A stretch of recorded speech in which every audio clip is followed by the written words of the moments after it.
Welcome back, all you Fabricants and Fleshbags, to the not funny show, Supercast. The Supercast, where we talk about all things superhero in our pop culture media. That's video games, TV shows, movies. We talk about the news, do a little speculation, all that good nerdy stuff. I'm Mo De Poupée, your resident fabricant and comment extraordinaire on all things pop culture, joined by the anime expert, video game designer, and lover of all things superhero, my good friend LADI. LADI, what's going on, man? Nothing much, man. Just been playing video games, watching TV, watching the 1883 on Paramount Plus. Great show, by the Dude, way. you Really, are like really on Paramount Plus right now. They have got you. You were man. watching Mayor of Kings. Are you gonna watch Tulsa King next? Yeah, I'm about to watch the yeah, Dang. man. I have like Paramount Plus has got me, man. They sink their jaws into me. Now I'm just like on it all the time. Did you watch Top Gun Maverick yet? Oh, loved it. Oh, Oh, see, we can talk about that another time. That's hey, yeah. Now I'm on Paramount Plus a lot too. Good, it's a really good service that most people actually should get on. So anyway, yeah, I've been doing a few things. Like I started for some stupid reason I bought Ultra Street Fighter 4, so I started fooling around with that cause reasons. And also, obviously I went and saw Shazam 2, which somebody dropped the ball. Somebody dropped the ball like a Florida State running back. Yeah, that's right. I came for you, dog. I came for you. listen, Hold the listen. ball. Petey, I you're knew. killing me, Okay. Petey. Listen, there was something that I was like, I should be doing something. But then my brother was like, "Hey, you want to watch a Dragon Ball Z like movie marathon?" And I was just like, "Can't say no to my brother." So we sat down and watched Dragon Ball Z movies like all day, just reminiscing of our childhood. Then, like after he left, I was like, "Oh, I forgot about Shit. this." See? Petey, you're killing me. Yeah. God, man, you're making me quote remember the Titans. So, this week we will not be reviewing Shazam 2 cuz only one of us seen it. But we will be doing it next week because the other person's going to get their act together. So, Yes. anyway, but dude, we got a ton of stuff to talk about. What the hell is going on with in superhero news like this week? So much junk is going on, and plus we had a couple. I think we got a thing or two that we didn't talk about previously because just forgot about it. So, um, so all this is just gonna be all news this weekend. So we're gonna be talking about, among other things, James Gunn puts to rest some speculation or accusations about favoritism in casting for the DCEU. We're gonna have to call the police and report a robbery at the Oscars for a certain Marvel actor got robbed. We talk about the unfortunate passing of Lance Reddick. We're also going to be talking about Shazam 2. No, not the movie itself, but like actually the box office and a couple of other things about Gal Gadot and The Rock that are related to the Shazam 2 movie.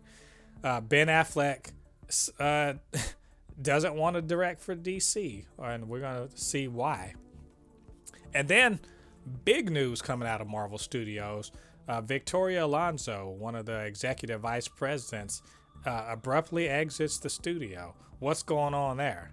So, Lottie, I don't know if you noticed, there's some real spicy shit on the menu today. So, yeah, you ready to go? Or you ready to dig into this? Yeah, I'm ready to go. Let's go. All right. So, this just a real quick thing. Lottie, I'm gonna let you know. Amelia Harcourt is showing up like all over the DC movies. You remember we just saw her in what was it? Black Adam, right? So she's kind of, Jennifer Holland. That's James Gunn. She and James Gunn were dating for a while. They just got married last summer, I believe. And so someone kind of added him on Twitter and was like, "Oh, that's real good, like nepotism. You're putting your wife in everything, right?"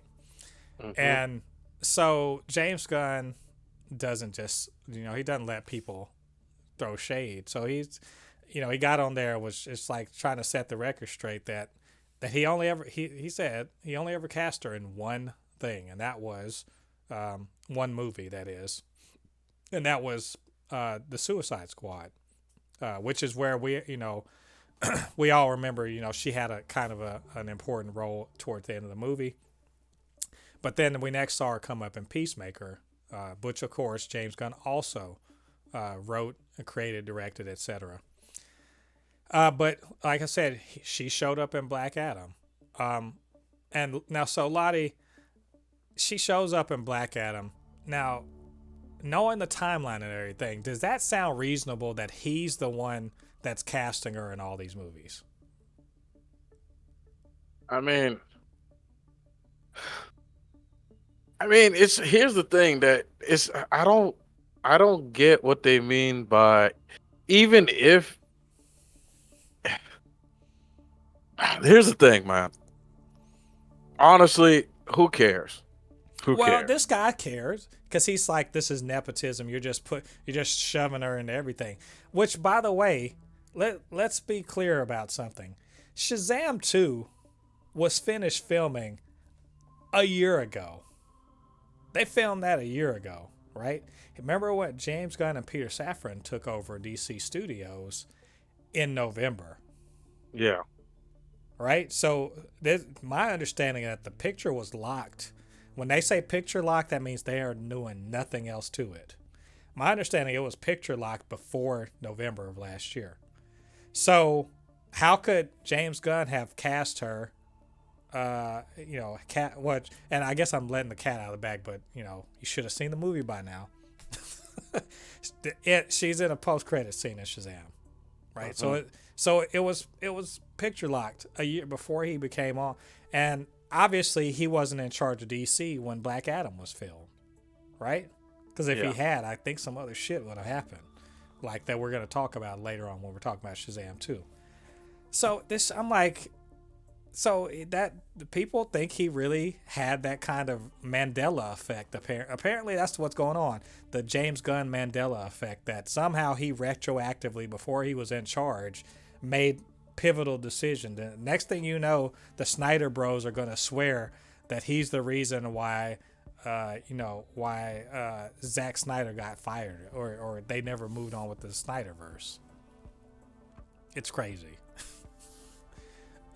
Anyway, Glady, like, make some sense. Make that make sense, please. Here's the thing. She's a great she's a great she's a great actress. Let's just be honest. She did a great job as hardcore, and she's part of um the thing that Amanda Waller has. So she's pretty much DC's what's it called? Black Widow. Of course she's going to be in a bunch of stuff. This is that the Snyder stands are just, they just want to be mad about something and want to say something. By the way, I was watching a very Preach. funny video about the Snyder. Man, I'm just gonna say, Zack Snyder, you're messed up playing these Snyder stands feelings just so they could go to your Snyder call. That is fucked up. That is Yeah, fucked you know what, up. I had not intended to talk about that, but yes, he was doing cryptics, and I'm like, you know what? You see, you gonna bite the bear is gonna turn around and bite you. He's sitting up there riding on this tiger. They're gonna turn around and bite you. You know? Yeah, I remember that. I saw that, and I was like, man, how many times can you fools get fooled? How many times can y'all fall for this bullshit? Like that, it's clearly the Snyderverse is not being restored. Netflix is not buying it. They're not licensing it out. None of this shit is real. But I swear to God, this man, he just posts a picture of Batman and suddenly like, oh shit, Snyderverse is coming back. No, it's not. It's not. Like, stop. Just You can't. can someone intervene with these people because they're having a psychotic break. Like no reality whatsoever. You know what? You know how dead the Snyderverse is? It's so dead that the Flash can't even cross dimensions and find a place where the Snyderverse exists in the movies. There is no place in the multiverse where the Snyderverse is. It's dead. Like, it's dead. Please accept that. Just like move on. Anyway. You can't keep us down forever. It's like, the Snyderverse will rise again. Yeah, I'm like, Jay, God, I'm just like, Zack Snyder for the rest of his life, he's gonna be 85 in retirement, and he'll just post like, hey, I thought of Batman today. Snyderverse is back. These like 65-year-old dudes are gonna just be they come out of retirement. Like, I heard Zack Snyder said something about Batman. I'm like, God, just stop.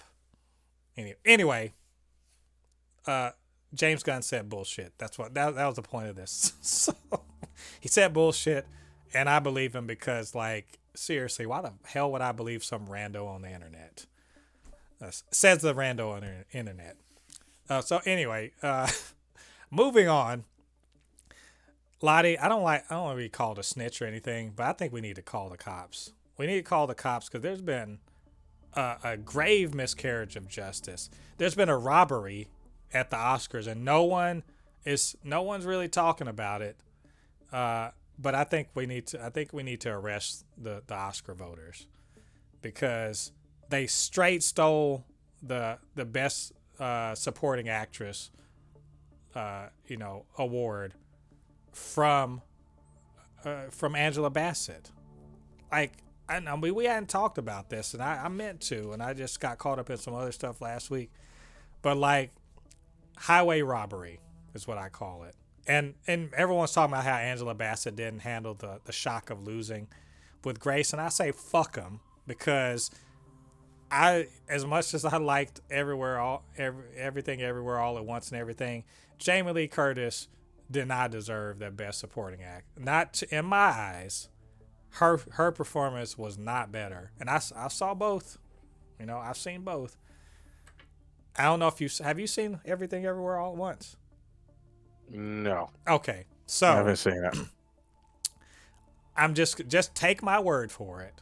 Just assume that I'm right, that I have good taste and I know what I'm talking about. When I say that Angela Bassett was better in her performance as Queen Ramonda than Jamie Lee Curtis was in that whole movie. And so I'm not saying I was pissed. I was just like, here we go again. Of course they gonna rob the sister who should have gotten the win. But it's what's even worse about it. That happened. She got nominated and everything. But you hear all of this anonymous crap from Oscar voters talking about why they don't want to nominate. They don't want to nominate Viola Davis. They didn't see the movie for the Woman King, but they decided that if obviously it wasn't good enough to be nominated. So should I pull a race card and be like, this is some bullshit? I don't think that this is necessarily a race situation so much as let's get Jamie Lee Curtis her Oscar because she's been working so hard, and like, Angela Bassett already has an Oscar for something else. So it doesn't matter who actually did the best thing. It was who had the best story, for their Oscar win. And also there was a kind of a tidal wave for Everything Everywhere All at Once too. So she was, part of it. But I'm telling you, I call bullshit. Like, that was robbery, and she should have won. So, LADI, I know you haven't seen Everything Everywhere All at Once, but knowing what you know about how, Angela Bassett did in Black Panther: Wakanda Forever, how do you feel about her not winning?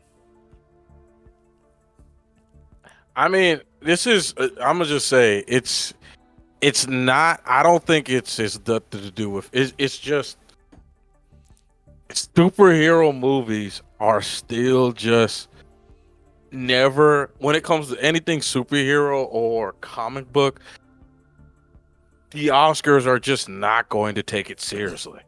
It's just the way it At least is, not man. at least not acting. Like for technical stuff, sure. Maybe for screenplay, because Logan got the screenplay thing. Yeah, yeah, like stuff like that, like like the shooting and like shooting, like the shots and all that stuff. But acting, it's like in video games. Like it's not until like recently that like action games have been winning like game of the year and stuff like that. Before it was like these like walking simulators. This is game of the year. How the heck is this boring ass game no one played is game of the year? It's like the same thing. Usually the movies that you see get all the rewards in the Oscars are like these Sundance or like IDW or small, like these small little indie movies and all that stuff. Those are the, like, what was that movie? Like the drumming movie, like, all these Yeah, different movies that are like not big time budgets. Those are the movies that are gonna win the Oscars. That's how they're just snobby like that. You know what I mean? And I, it's unfortunate. But I will just say, if I was to talk to Angela Bassett, I'll just say take heart. Don't feel like don't feel down about what happened. Take heart because we all know you should have won, you know. And like I said, she should take heart. She shouldn't feel bad about not winning. She did an amazing job. I mean, I know she will love to have the the recognition for it. But hey, she's just figuring out, hey man, you're in a comic book thing. They're just gonna be like, comic book. How we won't give you an award for that. yeah. It's. I mean, it's good that everything everywhere all at once got so many wins, because it is it. I mean, if you slap on some capes, it's very comic booky. But it's like super surreal and all. It's a good movie. I'm not taking away anything away from it. I just don't feel like this is a correct decision.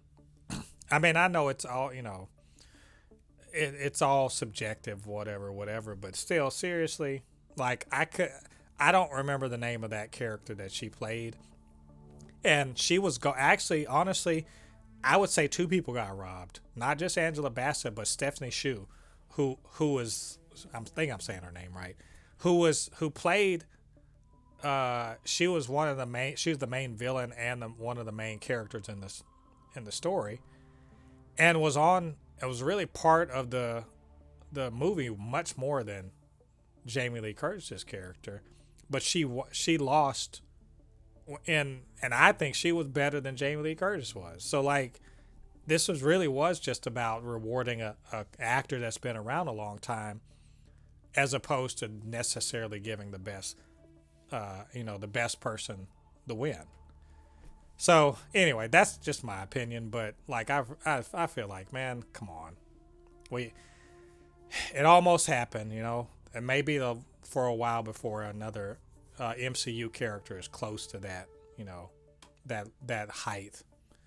So anyway, we just say, she did a great job, and hopefully we'll get him next time. Yeah. So it's time to talk about something sad, I guess.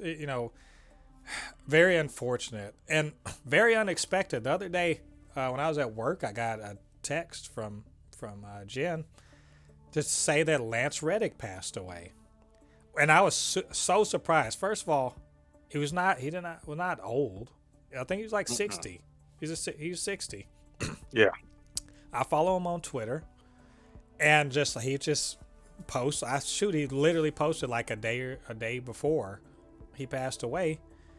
And, he apparently, he voiced a character in Destiny, played Destiny a bit. He'll post videos of himself and his dog or whatever. Like, you get what I'm saying?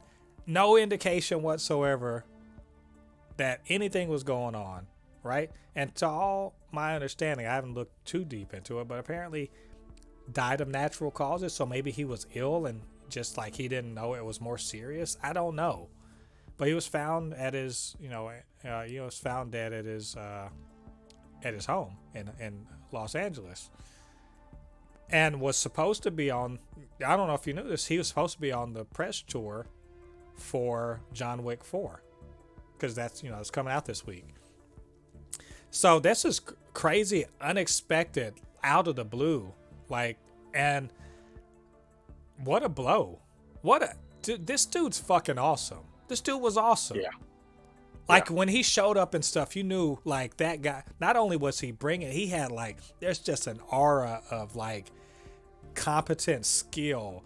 He could intimidate. He had just this look, such a just like a great looking guy, could act, could really he played the hell out of his roles, like, and he could be funny too. Like this dude, like I hate this.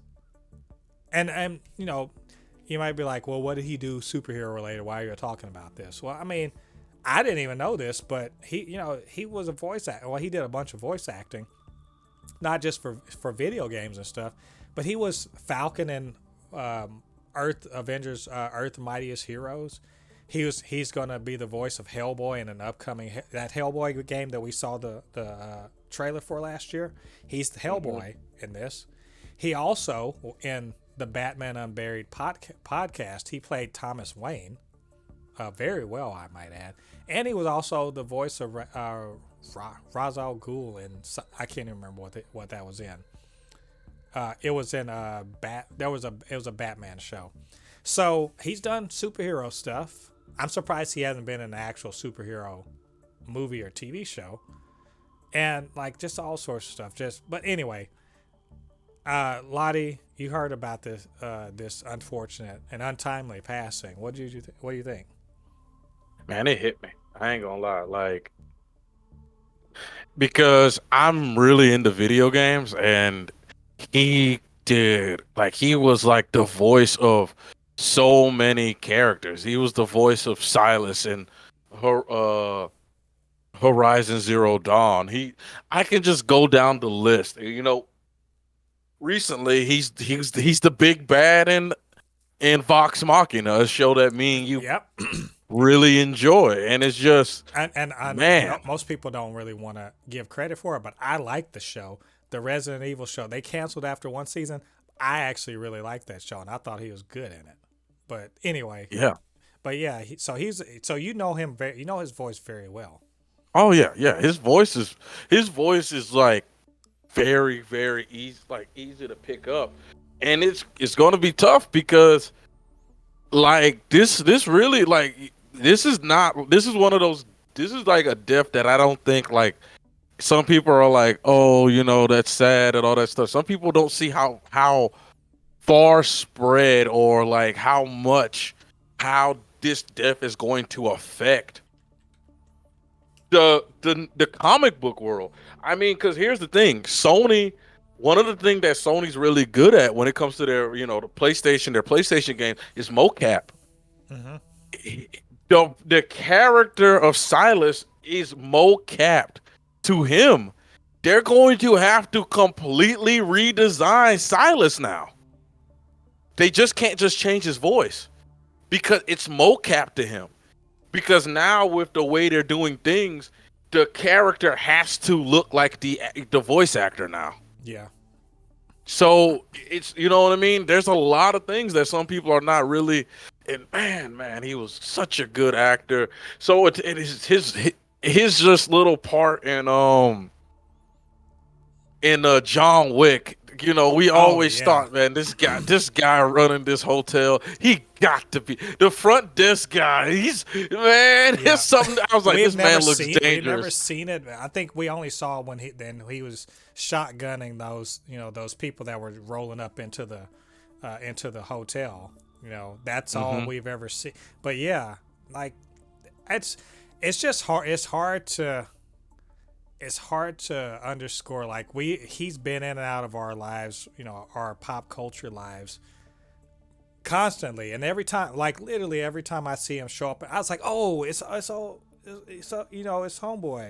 from it's Lance Reddick. Like, oh man, that's my dog right there. It's just something about him. You just love to see him. He cuts such a striking figure when you see him in anything, you know. Much less in that voice. His voice is distinctive. You know his voice when you hear it. He's one of those people when you hear him talk, you know who that is. So this is a big blow. At least for nerdy stuff like we're into. I mean, it's hard to underscore like how, as you said, how widespread he was. So, but we're just gonna remember he gave us great things, and so I'm gonna take that as some comfort. We have great things that we're going to continue to be able to listen to and see, for years and years to come. And like I hope he felt, he had a life well lived. And that's all we can say. And just, it's unfortunate, and, condolences to the family. And we'll remember Lance Reddick. So moving on from that, sad topic, let's talk about something a little more lighthearted. LADI, this is real quick. This is a rumor speculation thing that I saw in the direct, and I thought this would be fun. 6 upcoming Disney Plus specials rumored to be in development. Did you gotta look at this list? I'm like, if one of these things happens, I'm gonna be over the moon. I think the kids say that now, don't they? Over the moon. I'm going to be geeked about this. I'm gonna pop off, as the kids say. So we'll go down the list and give me your, on a scale of 1 to 10. What would be your excitement level for these? Okay. The Sentry, and before let me go with this, that we don't know who's going to be the Sentry, but there's this. Remember there's the rumor about Steve Ewan maybe being him. So the Sentry on a scale of 1 to 10. I am actually. If I'm going to give it, I'll say about a 9, because the Sentry is a really he's a really big part of DC. Not DC, Marvel. I'm thinking of Superman, but yeah, the Sentry, man. I will love to see the Sentry and what we're in the MCU. I mean, if they get any of like the Superman fights for Man of Steel with the Sentry, I might lose my mind. Yeah, and also like, because the Sentry, with the Sentry comes the Void, and that we're talking about one of those Marvel special presentations, right? So it's not just, it's not going to be a TV show. It's going to be like an hour 15 thing. And like literally his story is perfect for that, because you don't have to show, his story is literally, I'm a guy that's basically Superman. And at some point, I have this arch nemesis that could destroy the world and or create, reality, and I got to keep him in check, but I can't keep him in check if I keep superheroing. And even though I did all this superhero stuff with all of these people, I need to disappear. So Doctor Strange disappears me, and now I'm just kind of like living, and I'm trying to forget about it. But that's literally, you could tell that in an hour, right? You could do all that. Oh, I was running with the Hulk, and I was fighting with Doctor Strange, and I was an Avenger, but I made them forget me. And you know why? Because Spider-Man literally tried to do that, and that's literally what happened to Spider-Man. So if Doctor Strange has done it once, if he did it for Spider-Man, he's probably done it before. So like, for me, that's a 10. Like, I forget all these other ones, and I might change my mind when I see them, but forget all these other ones, make the Sentry, especially because we hear he might be in Thunderbolts. So I mean, come on, make it happen. Number 2, Silver Surfer. LADI, one on a scale of 1 to 10. I will say Silver Surfer's a 7, And I'll say the reason why I'll say I'm excited for Silver Surfer because if you're adding Silver Surfer, that means you're gonna add the Planet Destroyer, um, Galactus, and I really wanted that. What I really wanted Marvel to do in this phase, actually, I wanted them to go more into the Celestials, but I understand why they probably didn't want to do the Celestials this round. But I would love to see the Silver Surfer in MCU. That will probably also mean the Fantastic Four are not that far away. Just there's a lot of stuff that comes with the Silver Surfer just being in this, Right. and I would love to see it. I'm gonna go more of a 6. Mainly because you're right. Without Galactus, there's what's the Silver Surfer up to? Even though they could do the part where Silver Surfer has stopped being a herald of Galactus and he's kind of just like traveling the byways and he's sort of like Kung Fu or whatever, where he's just traveling, just a traveling guy that runs into people that need help. So they could definitely do that. They did like just basically an episode of that TV show that we're never gonna get. They could do that in an hour. But if you have to actually bring Galactus in, that's a bigger ask, and it needs a movie. If I would be actually really fucking annoyed if they brought Galactus in just for a TV special. Like don't do that. He needs to be on the big screen or not at all. So I think I'd be fine. Like I said, 6 out of 10. I would be interested to see it. Number 3, this will be fun. Mephisto, rumored to be possibly showing up in the Agatha Coven of Chaos show, which probably won't be out until next year. So everyone's been talking about everything that happens is Mephisto. It's really Mephisto. That's really Mephisto. Over and over again for the last 2 years. So they could finally put this to rest and put Mephisto on the screen. LADI, out of 10, what do you think? Hmm. If I'll say probably a 6, and I'll say it's just because Mephisto, he's supposed to be. I know who Mephisto is, but it's like,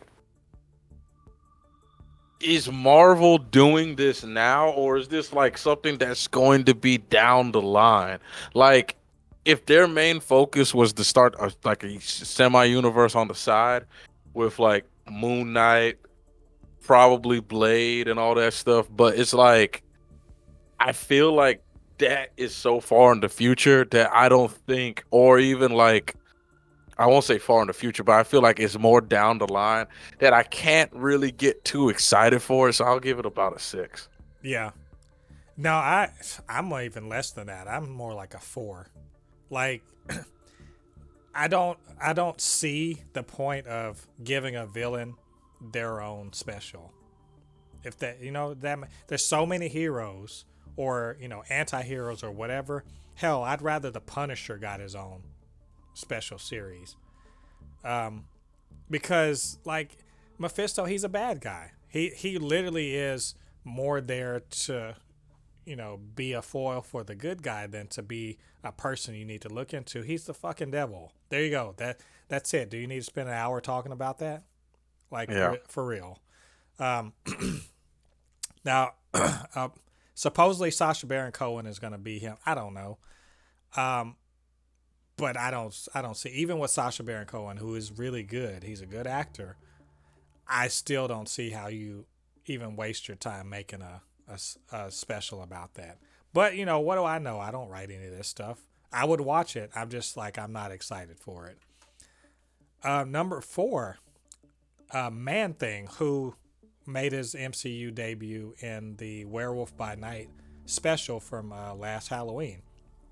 Lottie, I thought he was pretty cool. You think he should carry his own little, 1 hour special? Or and out of 10, what do you think of it? Come on, Man Thing. Yeah, Mm.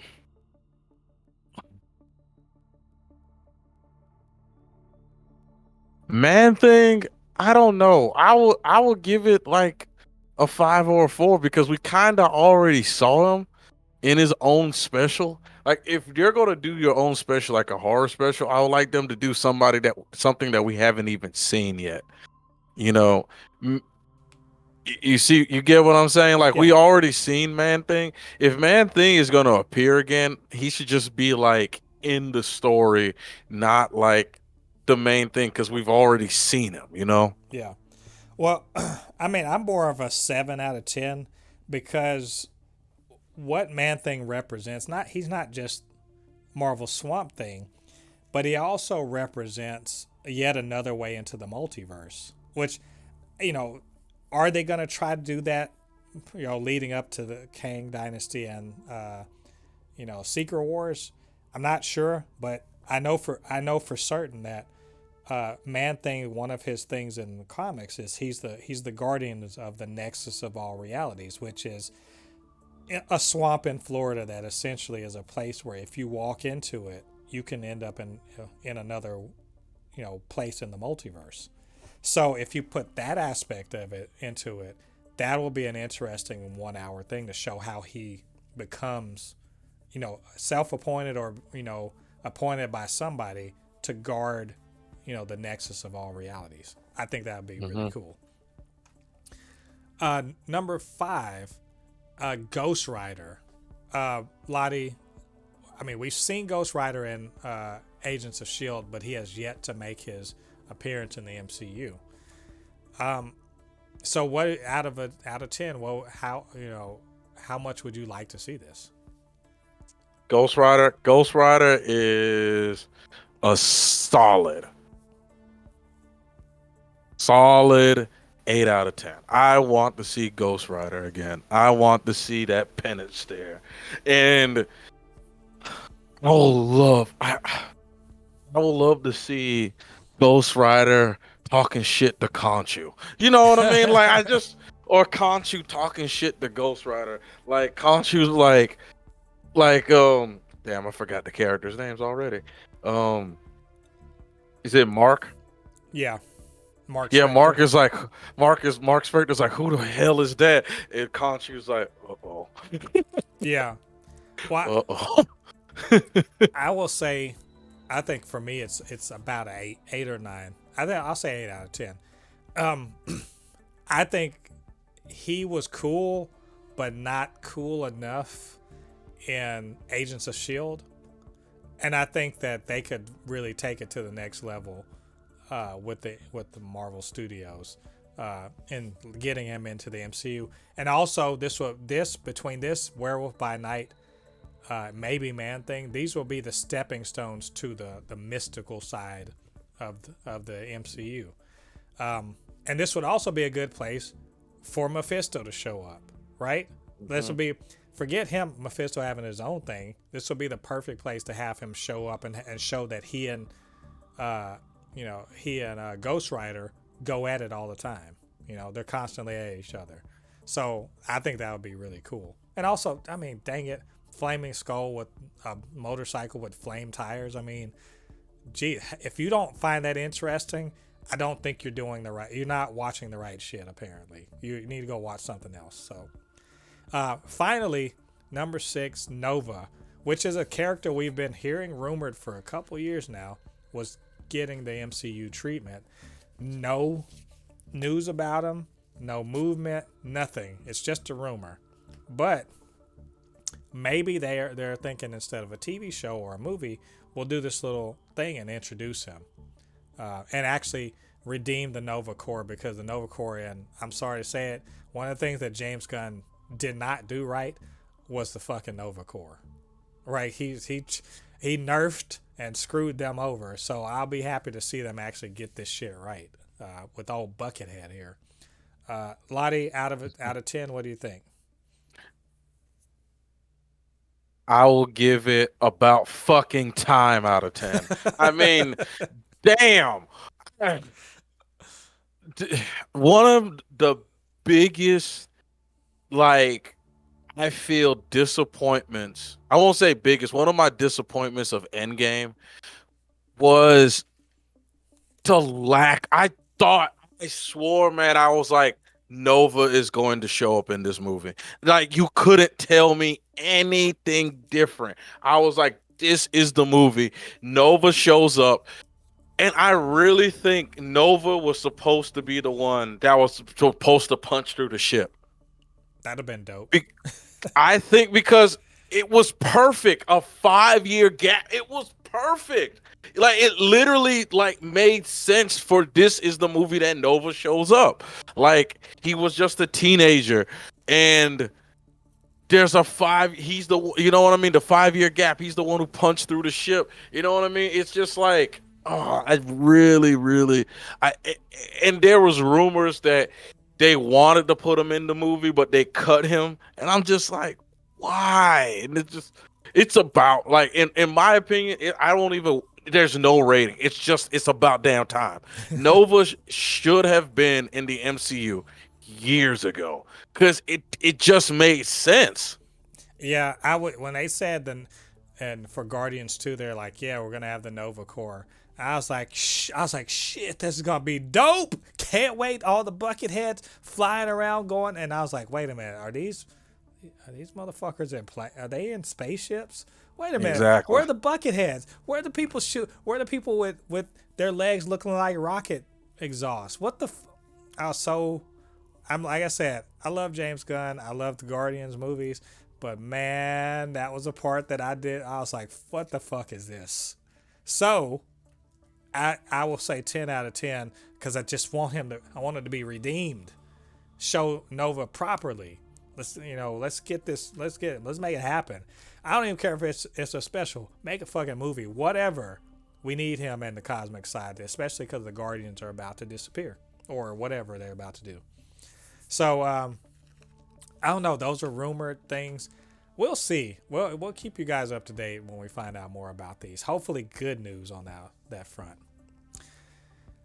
All right, so it's time to talk about one of the big elephants in the room. There's actually, you know what? Before we go to that, let's talk about this one real quick thing. LADI, Ben Affleck said, "Man, fuck DC." He didn't say that. he said that he's not interested in directing a DC thing, and like he's like, good luck to James Gunn, and he's cool and everything like that, and I wish him and Peter Safran all the luck, but I just don't want to be, I really don't want to be involved in the new DC going forward. LADI, I swear. Now I read this and I was like, he's like, okay, it just sounds like that's not his jam. Like the way what they're up to over there is not his jam. He's like, nah, no thanks. But you would have swore he said, man, fuck DC, fuck James Gunn, fuck Peter Safran, fuck everybody except Zack Snyder, who is the best thing ever in the world forever and ever. So saith the Snyder stands and other people that are trying to fucking stoke shit. LADI, I don't know. How much did you hear about this last week or this week? How much did I hear about it? Yeah. Man, when I heard this, I was just like, man, he might be a little salty about Henry Cavill and him not being in the DC, because I know he actually liked being Batman. It's just, it's like, imagine if they tell you like, hey, you're not gonna make the team, but hey, can you be a trainer? Fuck no. It's like, Fuck no. I mean, So I honestly, I think I get where he's coming from. He's just like, yeah, you just like I've heard their pitch and everything like that, and doesn't sound like something I want to do, and move on. But again, the way people have reported it is just like he just like walked up to James Gunn and pulled on his beard hair and slapped him upside the head and said, "Fuck your movies," and I'm just like, I'm pretty sure that's not the way that worked. Like Ben Affleck's, he's a big guy in the industry. He's not, he can't Tom Cruise somebody, He can't. He just can't. Yeah. So I don't believe that negative output, but it is. I'll tell you what, I'm disappointed. Not in him, because he's a director, he's a creator, he wants to do what he wants to do, and he's got his own interests. So it's not in him. I'm just disappointed that maybe James Gunn and Peter Safran couldn't either pitch or sell him more on, becoming a part of the DC universe going forward. That's to me, especially in the way it's kind of like been reported, it makes Gunn and Safran seem like they maybe don't have, that maybe they can't schmooze the way we need them to get like top notch directors. I don't know. Am I reading that wrong? I will say they definitely read the room wrong with him. I can that that we could say is not an over exaggeration. They thought that they can just walk up to uh Ben Affleck and be like, "Hey, you work on this stuff," and he's like, "Nah, bro, I'm good." And they're probably like, "Oh, come on," and he's like, He said hard pass. and they're like, "Oh, come on." And I he's like, mean, if they could have "Yeah." landed him and got him a project that he could really like get really behind and be enthusiastic about, talk about a feather in their cap. Like that they took one of the Snyder Bros, favorite guys and converted him to the new DC universe. That'd have been pretty big. So I don't know. It makes me feel like what's really going on behind the scenes, but it's too early in the process to be concerned or really optimistic, because they literally are at the beginning, and they're still trying to get out their last of the DC EU stuff. Yeah. So I don't know. It's a little concerning, but it's just one guy. So I guess we'll see. We'll see what unfolds going forward from there. So now let's really talk about the big elephant in the room, the one of the two big elephants that we have in the room, and that's Shazam 2. LADI, you didn't see it. It's fine if you didn't see it. I just my couple sentence reaction to it. I thought it was cool. I liked it. I had fun. I think the middle section dragged, but it had a really good first act and a really good second act. Good cameos, fun stuff. So I liked it overall. So there you go. There's my review. Um, but whether or not I liked it has no reflection at all on the box office. And Lottie, I'm sure you've heard that shit tanked. Yeah. And it makes me sad. It literally makes me very, very sad, because it doesn't deserve it. It doesn't deserve the 30 million. And I feel like we talked about it before, about like the potential box office, why it probably won't do well, right? And I feel like you and I are pretty much, we hit the things right. Like the first one wasn't that big, and this one is smaller than the first one. And I mean, what else? What can I say? It made $30 million in its opening weekend, and I don't even think it's broken 100 million as of today. I mean, maybe by tomorrow they'll say it has. I don't think it has broken 100 million worldwide yet. Lottie, I mean, what else? What can we say about this? And listen, I don't want to like make this like a told you so thing, but listen, I know quite a few people that told me they're not watching this movie, and I asked just random people, they're like, why? It doesn't matter. It's, you know what I mean? They know I fucking hate that attitude. Like, just watch a movie to just be entertained. What happened to being entertained by a movie on its own? Like that kills me. Why? You know what I'm saying? Like, I've watched TV shows that I knew were getting canceled, and I was like, well, let me just see what they were doing. What is that? What the hell? What's that attitude of, If it's not connected to some other shit, why am I even bothering? Because you want to see a fucking movie that's cool. That's why. Like, it's weird to me. Well, I won't actually. I don't blame them, and I say the reason why I don't is it's because Marvel and DC did this. You know what I mean? They created a cinematic universe, and then on top of that, for some, like, here's my thing: DC should have never. James Gunn and DC should have never came out with anything new. When I mean talked about any of their new stuff. They should have just said, we're working on it and we'll see how everything goes. It just kept everything quiet. But when they said we're doing a whole new lineup, because that's the thing that is the problem.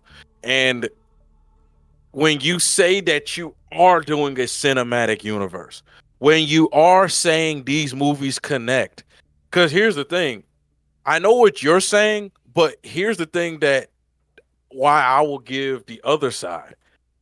These companies are advertising for this. It's not like they're saying, "Oh, just watch these movies. If they connect, they connect." They're like, "If you want to get what's going on, you have to see these movies." And now they're like, "Well, this movie's not going to be connected to this new universe." So, you see what I'm saying? So it's like, then what's the point of watching it? You Yeah. know what I mean? It's when you advertise a universe and then you say this is no longer part of the universe, it kills it. It's like what happened with what's it called? Star Wars. When they said all of these Star Wars games are no longer canon, they tanked in sales. Don't do that. Don't do that. You know what I mean? Yeah. Like as soon as they said, "Oh, all these Star Wars games are no longer canon," they all tanked. The Star Wars video game franchise pretty much died then. Dumbest decision they ever made. Just shut up. Yeah. Well, the good thing is that Fallen Jedi Fallen Order is canon, but Yeah, that's what I'm um, saying. It's canon, so people want to play it. But why? But why say it? Just yeah, shut up. yeah, and I think, and I mean, another thing is that this movie, um, yes, it's not connected. It's not. I don't think it's gonna blow anybody away. Like, oh my god, this is the best DC movie. It's not. Um, it's not doing too much that's all that new or innovative. Like, I think we're getting to the point with superhero movies where new and innovative story shit is hard to come by. Like, it's just hard to get to because there's so much out there that's doing these things. So I mean, it tells a story, that it tells a superhero story, and it you know, it in some parts it's actually, you know, really quite good, like, and acting wise and like things that are happening in the story. But there's an awful lot that happened in the movie that you can predict if you've seen another superhero movie. It's not as bad about that as, like, say, um, Morbius or Black Adam, and it's definitely better than Black Adam. I will add, not in terms of action, not really, but like in terms of being just a good movie, it's better than Black Adam. Um, but I mean, it should do better, but it is a little more kid oriented. So I could see why. And again, the first one wasn't exactly gangbusters, you know, in terms of box office or even people that saw it. So this isn't a huge surprise, but it's still, this is a failure. Like, I can call it right now. It's not gonna might make its budget back. It might. It's the budget. I think it's not 100. It was 125. It might not make its budget. It might make its 2.5 maybe in the long And run. it But doesn't deserve it. It's actually, and from what I heard from other people, they've all telling me it's a pretty. The people who have watched it, they said it's a pretty good movie. yeah, Man, this is, it's just man. it's not. I don't want to say fair because that's not a good word to hear. But it's unfortunate that people aren't going to give this a chance, and it's not all because the movie is not connected. It's also because their viewing habits are different now because of streaming. And also, they've just announced that it's coming to streaming next month. So they're going to kill all the rest of the box office by having it on VOD, right? Why? Yeah, no, because they see the writing on the wall right now. it's not going to make a ton at the box office. You know, it just isn't. He's not a well-known character. He hasn't been hyped up. He hasn't been enough. I'll tell you this much. Shazam 2 would have kicked ass at the box office if there had been another DCEU movie he could have showed up in. If he could have just showed up for something, you know? Hell, if he had showed his face in Aquaman, right? Just like if he had showed his face in Aquaman, if he had showed his face in, which he couldn't in Wonder Woman 84, obviously. If he had showed his face in the Suicide Squad, just his face for a cameo, so people know who the fuck he is, right? But there hasn't been a properly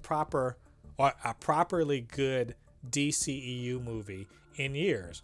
And I love the Suicide Squad. It tanked. We just admit it. It did not make its money like it should have. And if he showed up in no DCEU movies since his last appearance, he's a non-entity in the DCEU. Which is why I think he could show up in the new James Gunn and Peter Safran DC universe. Because aside from some fucking cameos, he's a fucking non-entity. Which, and by the way, let's talk about that really. Let's moving on from that. Hey, remember we saw that Gal Gadot was going to be in Shazam 2 in the cameo, right? Yeah. Which, by the way, that cameo scene was awesome. I'm going to tell you, like, straight up, it's one of my favorite cameos.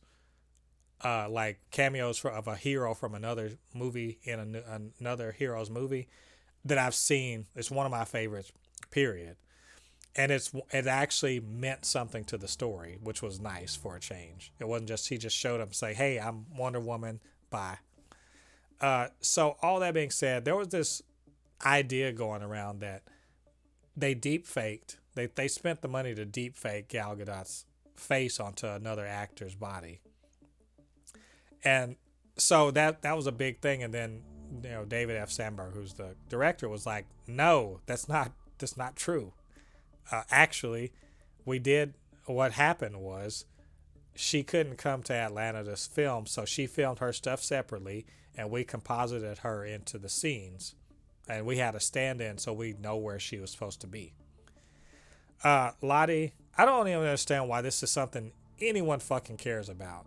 But apparently people care about, like, oh shit, they deep faked her. Why would they do that? And I can tell you, I could tell, no, she wasn't deep faked. There's a reason, because within the movie, Wonder Woman, seeing Wonder Woman when she shows up, I'm like, okay, that's definitely her. It's definitely her. No way, that's not another actor's body. But there's a scene earlier in the movie where you see her, you see her in a dream sequence, I guess, and it's definitely a different actor's body, and I can tell. So, LADI, what's up with nerds, and why do they give a fuck about shit like this? It's just boredom. All that. I think they're ready to shit on the movie, period. Like, it's crazy. Like, what? Why? I mean, we all know they're deep fake. I mean, even if deep fake whatever, it's CGI. I mean, yeah, that's what they pretty much do nowadays. Like, especially like this movie was probably shot during the pandemic. You know what I mean? It's like everything. Yeah. I was gonna say when you see it, you'll see what I'm talking about. But like, it's how expensive it is to deep fake shit like that, like to a movie quality. Why would anyone do that? I mean, my thing with the whole deep fake stuff, it's like, whenever I hear people say, "Oh, they deep faked them," I'm like, what is? I'm like, guys, and what? I'm like, okay, who cares if they deep faked her? If they deep faked her into the movie, I mean, it's if you want to see an actress or anything truly there in the movie, go watch a damn drama. Don't watch a superhero movie. I mean, you're going to see CG some people. some people even in a fight scene might not even be in the same studio at the damn time. Yeah. You know what I mean? Like if you want to see all of this, go watch a drama. You know then and there that that actor is there. You know what I mean? Yeah. It's just it's weird nerds being weird on the internet. Like, chill out. It's movie magic. What can we just let the movies fucking fool us? Like, what is? I'm trying to figure this out about our society right now. Why can't we just? Hey, we go into these movies knowing that literally nothing in it is real. So, but that's what you hang up on. That thing right there. I just come on. Like, I get think just chill. It's I think crazy. everybody's just because CGI is such a big stigma right now with how like people are just talking about the CGI thing. So it's anytime they see that something CGI, they get like really caught up in it. I mean, I somewhat understand the whole thing with CGI, but at the same time, I'm like I if you came to watch a Marvel movie and expect to see the actors and actresses there where they're supposed to be, I don't know what the fuck you're doing. Just yeah, just stop. That's what I'm saying. Just stop. Last bit related to Shazam 2. This is to do with some behind the scenes shenanigans.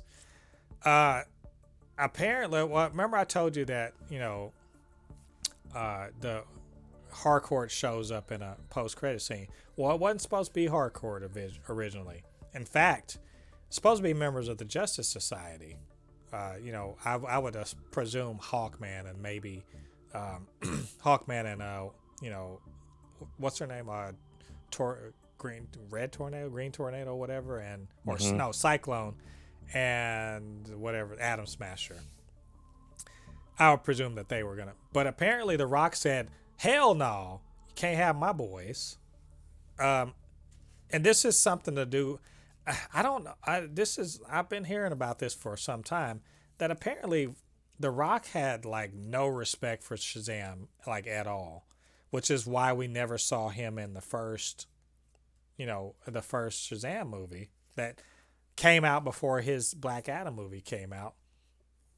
And as we cited before, it's probably why Black Adam didn't do what it was supposed to, even though it cost a fucking arm and a leg, because no one fucking knew about him, and like he should have showed up in the first Shazam. But apparently he flexed his considerable biceps and made it so that they could not have the Justice Society, and therefore they had to resort to, you know, an alternative plan, which is like I said, to get Harcourt in there instead. So LADI, I mean, you hear this. What is it? I don't even. It's hard for me to underscore how fucking petty and stupid that is. But to me, but I don't know. How do you feel about it? I mean, I still go by this. One of the main reasons that both Shazam and what's it called failed is because The Rock didn't want him to be in the movie. I mean, I'm just calling it as it is. I love The Rock, but at the same time, what's the call is it's Black Adam and Shazam are supposed to be together. Like it's like Zod getting his own movie. Like it doesn't make any sense. So as much as I said, as much as I love The Rock, he fucked both of their movies by being stupid. Because Shazam should have been instead of Superman, it should have been Shazam. That should have been Shazam at the end of that movie. And uh it should have been it should have been and it would have probably did better that way actually if he would have if he would have gotten I just don't know, man. Like it's just stupid. Like it is. It's just plain stupid. Yeah, It's like just fucking up the whole, fumbled the bag, and then knocked the bag out of Shazam's hand too. Like it's crazy. Like that's just bad move on the part of The Rock if that's all legit. And I've heard, as I understand it, it seems like Zachary Levi is kind of confirming that. So, oh, whatever. That sucks. But it sucks for Shazam too. I think you're gonna like it, and I think a lot of people are gonna be skipping out on it for bad. Well, for seemingly good reason, they're gonna miss out on a good movie. So anyway, we'll keep y'all up to date on Shazam 2 and how it's faring at the box office. Finally, and I know that we're running long today, but we got to talk about this. Big old bombshell over at Marvel Studios. Victoria Alonso no longer at Marvel Studios. After 17 years at the studio, she was overseeing VFX, physical production, post-production, etc., etc. One of Kevin Feige's top lieutenants. Like literally, she's an executive producer on like almost all of the most, the last, I want to say 10 years worth of movies. Well, yeah, 10 movies in the last 10 years. And basically a big wig, one of the movers and shakers, makes decisions, etc. And abruptly, as of last Friday, parted ways with the studio. And this all comes in the wake of a couple things that's going on at Marvel. Well, at Disney too. Bob Iger came back out of retirement to be CEO of Disney for a couple of years to get them back on track after Bob Chapek kind of fucked everything up. And more creative control going back to the creators and away from the suits, the executives, and Marvel kind of regrouping, pausing, delaying, kind of getting their shit back together so that the quality control is back in play. And this seems to be part of that move, because as I said something very important, she was over in charge of VFX and physical production, right? And what's one of the biggest problems as a consumer of the movies and as people who are creating the movies? What's one of the biggest problems Marvel's been having? Was the VFX, the overwork, the overreach, too much going on, too much demand, and people have been noticing it in the VFX for movies over the last couple of years. All right. So all of that being said, LADI, this big shakeup happened, and I don't expect you to be like intimately knowledgeable of her career, but just knowing the things I just said, what's your take on this? Man, I knew something. If she is the main reason why the VFX has been not very well, because she took over right around 2019. Well, And they upped her that, but she's been actually in charge of VFX for 10 plus years, for a while now. but now she became like one of the bosses, you know what I mean? And around that time, that is when we started seeing a dip, you know, and the VFX and CGI. And man, I mean, I never will say it's a good thing that somebody lost their job. I'm never that. Yay! I'm more of like the man, it's like, hey, if they had to make this move for things to get better, I'm all for it. But the only thing that I will say is that don't fire her and then nothing changes. Well, yeah, You know what I and mean? I don't even think it's fired. They probably said, "Hey, we want you to resign because we're trying to get everything together. Part of this is on you, but we're not gonna fire you. We just give you an opportunity to just like be demoted or whatever." And she probably just moved on. Like, 'cause she's quite rich. Trust when I say, as an Yeah. executive producer on these movies, she's rich, and she's extremely experienced. She is going to find another job very quickly. Like, Yeah. she literally has on her resume MCU, and that's all she needs, right? So it's not like she's no one cry for her. But I wanted to read you a couple of tweets, or some tweets about this situation, and also just say that if if you suspected that she you know was actually responsible or had something to do with the bad the bad reputation the MCU or Marvel has with VFX houses and the overwork and all that other stuff. According to these, not just these tweets from this person, Chris Lee, but also from the Hollywood Reporter article, there seems to be some truth to that. So I'm just going to read them. He says, so many VFX sources have told me Victoria Alonso was singularly responsible for Marvel's toxic work environment. A kingmaker who rewarded unquestioning fealty with an avalanche of work, but who also maintained the blacklist that kept FX pros wild-eyed with fear. Quote, the main one that everyone's quite scared of is Victoria Alonso, another text said. If she likes you, you're going to get work and you're going to move up in the industry. If you have pissed her off in any way, you're going to get frozen out. So, and I mean, like, it sounds to me, and like, this isn't just a, oh man, VFX have been really sucking and someone's head has to roll, but it's more of a, no, you are actually the problem.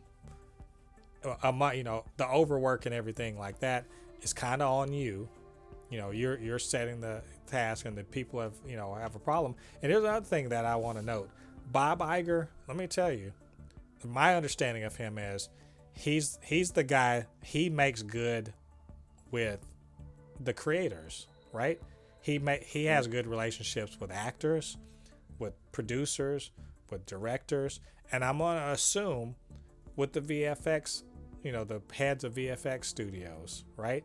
He likes everyone. He wants everyone to just to all be working in the same direction, but also to no one to be disgruntled about the process. And you notice one thing about two things, something that happened when he stepped down and Bob Chapek stepped up, is it coincided with the MCU's output dramatically increasing, right? And it also coincided with all of these rumblings about the VFX houses and how Marvel was sucking up all of the all of the workload and paying shit and demanding a lot of shit, and basically everyone's having a horrible time working for them. I don't think that's coincidental that he's not running the show when all of this is going down. And so it feels like this is very much a, you're the problem, and we're, besides pausing and everything, we're going to get somebody else in here that doesn't have bad or blood with other people who we need to make our movies. That feels like that to me. So I was so damn surprised to see this. Like, I don't know how you felt about it, but I know Victoria Alonso. I know that name. I know what it means. I know that this is literally, there's two other people you can mention in Kevin Feige in the same sentence as Kevin Feige. It's her and it's Louis D'Esposito. And I could not believe that she was gone. It's crazy. I mean, there's other stuff about it too, but like, they are not, like, they really are in a clean house reset mode at Marvel, if that's what's going on. If somebody that high up can essentially be given their walking papers, dude, it's crazy. I don't know. I mean, LADI, I don't feel like I'm over exaggerating that. No, I mean, I when because let's just be honest. Let's just say it about, because we already talked about it, but we're gonna say it again. Um, Ant-Man Quantumania was a failure. Yeah. They spent a lot of money onto that movie, and to see it do as bad as it did, man, somebody there, I felt like, yeah, somebody is going to have to own up to what happened, you Yep. know. Hmm. Yep. And I mean, like I said, she's definitely one of the people that was making decisions, but like that's a problem I think that can be addressed. Stories, whether or not they hit with people, that's one thing, but the VFX, that's definitely a workload and technical problem. And if she's part of the problem, you can get rid of her. It's just that Yeah. easy. So I don't know. Lottie, do you think that this is the signal that there's more shit like this coming down the line, like very soon? I mean, probably. If they moved on from her, I can definitely see them moving on for more people because I mean, like I said, that is Quantum Mania not doing as well. I think it's something that not a lot of people are talking about. And I mean it like Quantum Mania not doing well is one of those things that is like it's how you introduce your villain. There's going to be a lot of confused people, man. They have a lot of work to do if they want Secret Wars and if they want Kang Dynasty and Secret Wars to do as like I won't even say Endgame well, Avengers well. They got some work to do. Yeah. Yeah, and it looks like they started. So, well, anyway, I think that's all of our news. Yeah, that is all of our news. So, anyway, what did you guys think about everything we're talking about? Did we miss some things? Did we get some things wrong? Do you agree with us? Whatever you're thinking, get down there into the comments section and leave your thoughts there. Of course, you can always hit us up, supernotfunnyshow@gmail.com.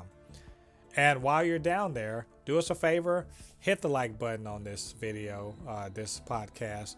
Also, hit the subscribe button so you can join the channel and notification bell so it'll let you know when we drop new content. Of course, we got podcasts, we got reviews, all that good stuff. And of course, I can't do this by myself. My good friend LADI gives us all his insight into comic books and superheroes. So, LADI, where can they reach you on social media? Oh, you can always find me on my Instagram and my Instagram, which is Anukinihun. It's ANUKINIHUN. Again, it's ANUKINIHUN. And of course, my YouTube channel, which is Kinihun25. I'm actually currently working on a new video for Instagram. It's been a while since I made a video. It's about time I started working on a new one. But keep an eye out for that, guys, as well. Resident Evil comes out very soon. I put my video of me playing it and it's getting quite a few laughs because the AI, the chainsaw is a lot better than the old game, and there's a couple of times he cut me off and almost killed me. But if you want to see all that, go to my YouTube channel and laugh at me at my expense. Yeah, well, I will say I would recommend that, and that make sure you keep on being like, "You died again? Did you you die again?" I do that sometimes, but yeah. Anyway, you guys, this has, can you believe it? The 94th episode of the Supercast. Thanks all you guys for joining us. Really appreciate that. Come back next week. We actually will talk about Shazam 2 and among many other things. So come back and join us then. Till then, I've been Mo de Poupe, your resident fabricant and comedy extraordinaire on all things pop culture, joined by the anime expert, video game designer, and lover of all things superhero, my good friend LADI. And we'll see you guys on the other side of the thread. Peace. Peace.